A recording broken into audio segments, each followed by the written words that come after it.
मैं मुसलमान हूँ। मैं प्रधानमंत्री मुख्यमंत्री नहीं बन सकता क्योंकि मेरी तादाद कम है और जातिवाद ज्यादा।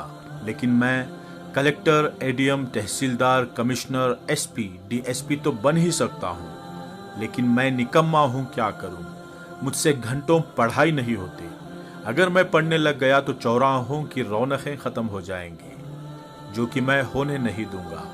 मैं पढ़ गया तो गुटखा, ताश पत्तियां छूट जाएंगी, जो कि मैं छोड़ना नहीं चाहता।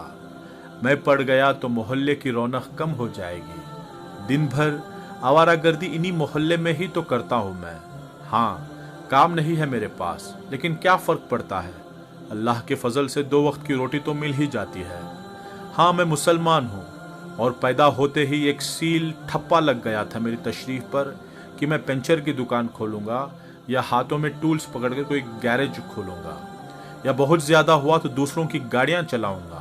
हाँ, मैं मुसलमान हूँ। अपने भाइयों की टांग खींचना मेरा सबसे बड़ा काम है। आखिर मैं क्यों नहीं पढ़ा या मैं क्यों नहीं पढ़ पाया?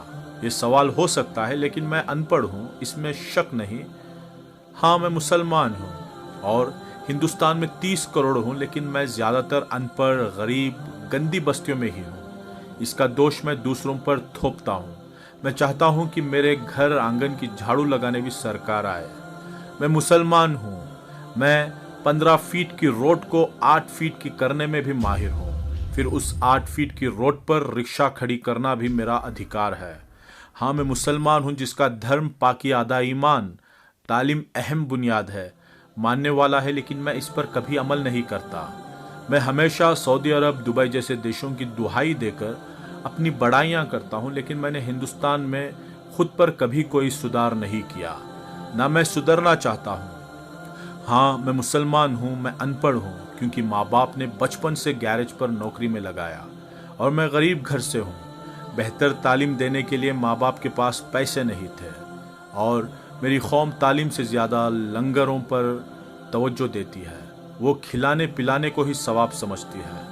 मैं मुसलमान हूँ। मैं खूब गालियाँ देता हूँ। मैं रिक्शा चलाता हूँ, दूध बेचता हूँ, वेल्डिंग करता हूँ। मैं गैरेज पर गाड़ियाँ सुधारता हूँ।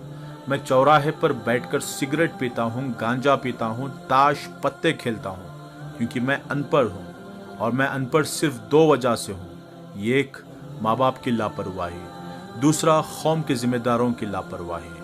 माँ बाप मजबूर थे, लेकिन मेरी कौम मजबूर ना थी और ना है। मैंने आंखों से देखा है लाखों रुपये शादियों पर खर्च करते हुए।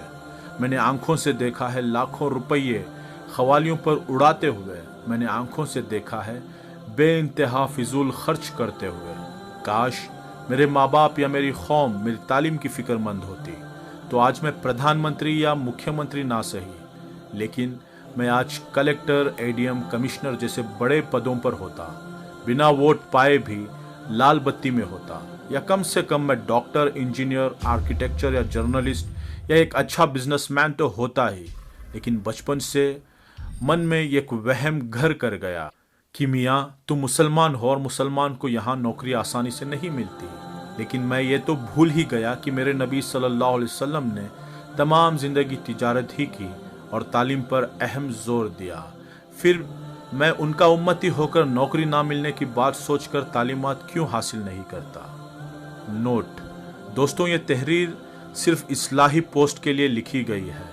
रिक्शा चलाकर पेट पालना या वेल्डिंग करना, दूध बेचना, गैरेज के टूल्स पकड़ना या मजदूरी करना कोई गलत काम नहीं है, लेकिन हम इसके लिए पैदा हुए हैं।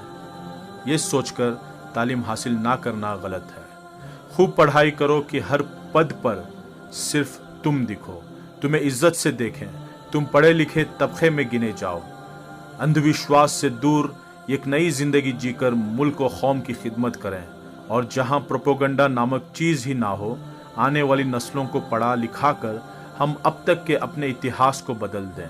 यही एक तरीक़ा है कि ये कौम एक नया सवेरा देखे, कि जब भी सुबह का अखबार देखें, हर अखबार के फ्रंट पेज पर आए इस शहर के नए कलेक्टर, नए एडीएम, नए कमिश्नर तुम ही हो।